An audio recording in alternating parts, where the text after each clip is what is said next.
Hello, I'm Jay Seville, and I heard about the Let's Talk Sand situation going on with beach renourishment in Oak Island, and I wanted to bring a few thoughts to the table and considerations that perhaps City Council members have not taken into account, or that many citizens have not really dug deep into and considered either, for that matter. Now, first of all, up front, let me make it clear I'm keenly aware that I'm not a very important person, so do not mistake this as egomania. I am important to my 7 kids, and that's about it. And two, a little humor on the situation. This is what I call a first world problem, because thank goodness here in the United States we can choose to whip out another 50 feet to our beaches anytime we want. And my gosh, we're living in a fantastic country, and we can be thankful for the comfortable lives that we tend to have here. So why do I feel the need to chime in? Well, even though I do not live in Oak Island, I'm there most weeks showing property. I've been deeply involved in the real estate there for a few years now. This is my very cheesy page here at Facebook, the WilmingtonRealEstate.com team and Vacation Rental Income. And what this means is I'm very deeply connected to the people buying homes in District 1 in particular, the oceanfronts and second row homes. And real estate is a very personal business. I know a lot about what's going on in these people's lives, and I know a lot of the details about their money as well. And I want people to understand there's a lot of important variables here to consider that may not have been considered up front with some decisions that have to be made and were put on the table, plans, etc.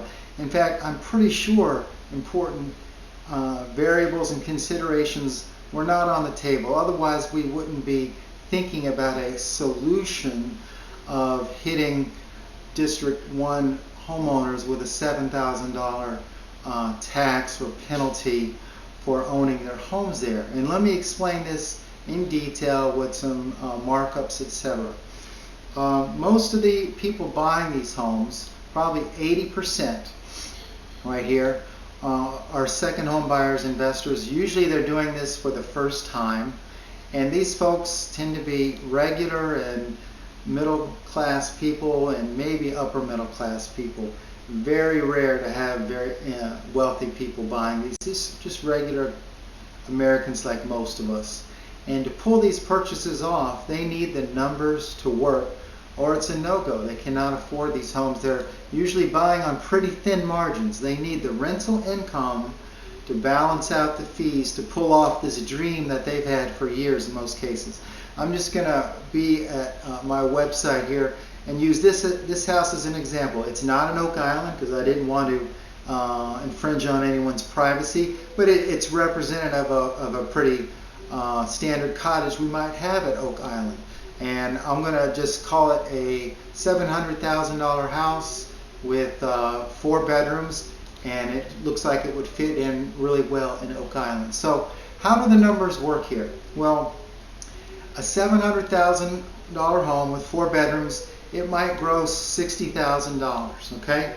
And from that, the owner, the new owner, potentially is going to net $30,000 in pure profit, you might say, because they have these fees to take care of: flood insurance, property management, utilities and cable, cleaning fees, credit card fees, and taxes. So they gross 60, they keep 30 in their pocket.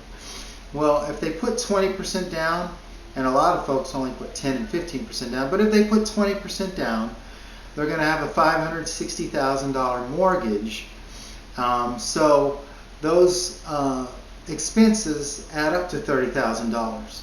So they're netting 30 grand. They have 30 grand in mortgage payments. What do they end up with? Nada, nada, limonada. Okay, they don't make a bunch of money off these when they put 20% down in this scenario. So they're just trying to make the cash flow work, or they cannot afford to buy this owner's home in Oak Island. And that seller, they really want to do business. They may have had their own curveballs in life, cancer, job change, family crisis, etc. and they need this second home buyer to buy their home, and for top dollar preferably. They've been paying their taxes and being a productive citizen in Oak Island for years. In fact, the revenue from their home, maybe if they're renting it out, is blessing all the homeowners in Oak Island. So if we add a $7,000 tax to the expenses here, instead of keeping $30,000, the new owner will only keep $23,000, and that will be $7,000 less than the cost of his mortgage payment. So he'll be minus $7,000, not even taking into account home maintenance and stuff. So for the numbers to work, this new buyer would only be able to pay $550,000 if he's also absorbing a $7,000 tax the first 4 years, which is my understanding is that's one of the proposals here that are seriously being considered. So this home for most buyers is no longer worth $700,000. Now, for the numbers to work, it can only be worth $550,000. So if this plan goes into place, the property values of people in District 1 is going to be impacted significantly. Okay? Now, there are several things to keep in mind. One, the revenue from many of these owners. Keep in mind, a ton of oceanfront owners are not getting any revenue from their home. This is just passed down to the family. They use it. It's vacant most of the year. They certainly don't deserve to be hit with a $7,000 tax added to whatever's going on in their life. But the people that are renting these homes out, they're maybe not netting as much money as you think, okay? That's the reality of it. Two, the tax revenues from the rentals is helping everyone in the island, including those in District 4, who may only have to pay $200 a year. Yet they're getting the benefit of a big, fat, awesome beach in Oak Island. Yet they haven't produced any income for the taxpayers of Oak Island. So it's sort of upside down. It's sort of bizarre, actually. It's totally not fair and not legit. Why should the people on the first row who are benefiting the taxes of everyone in Oak Island disproportionately take a hit for it, and the people that are also benefiting from the beach and living near the beach pay almost nothing for it?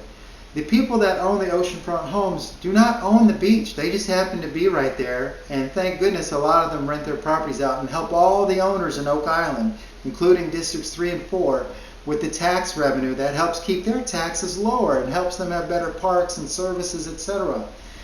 The folks in District 1 should not be viewed negatively or envied or any negativity there, class envy or whatever. They don't deserve to pay higher taxes than the other people. In fact, they're blessing everybody. That's the bottom line. Another thing that, again, I want to consider, if the home values go down in District 1 because the homes are no longer worth as much to second home buyers and investors because the numbers don't work. If there's an extra $7,000 in fees, it has to balance out with a lower priced home. So if the values go down, guess what else goes down on basic real estate taxes? The real estate tax revenue goes down. You're cutting off one foot to save the other foot. You're not making any progress. So you want to add extra tax to District 1, but their home values go down, so they pay less in real estate taxes. It's accomplishing nothing except hurting people and really interfering in the marketplace. I really think people should consider the reality that everyone in Brunswick County, especially in Oak Island, benefits from having great beaches. And there's no reason to make it a disproportional hit on anyone. At the most, spread it out completely and maybe add like a 15% extra tax to District 1. But be rational and reasonable about it. Do not cut off one foot to save the other foot. You're accomplishing nothing. And where are the second home buyers going to go? I know. I've already had to share the material fact with 3 buyers in the last 2 weeks. You must know, if you buy in Oak Island, you actually might be taking on an extra $7,000 a month in fees. And yeah, we better look at Holden Beach or Surf City or North Topsail Beach because this is an investment property and the numbers need to work or you can't pull it off. And guess what? If the town is willing to tax you for these 4 years supposedly, guess what they're going to do again 8 years from now or 10 years from now? They're going to hit you up not only again, they'll probably raise it to $10,000 a year for 4 years. You see, it is what it is. We know how government works. So everyone needs to take a chill pill and reconsider how smart this is or how perhaps not smart it is. That's for sure.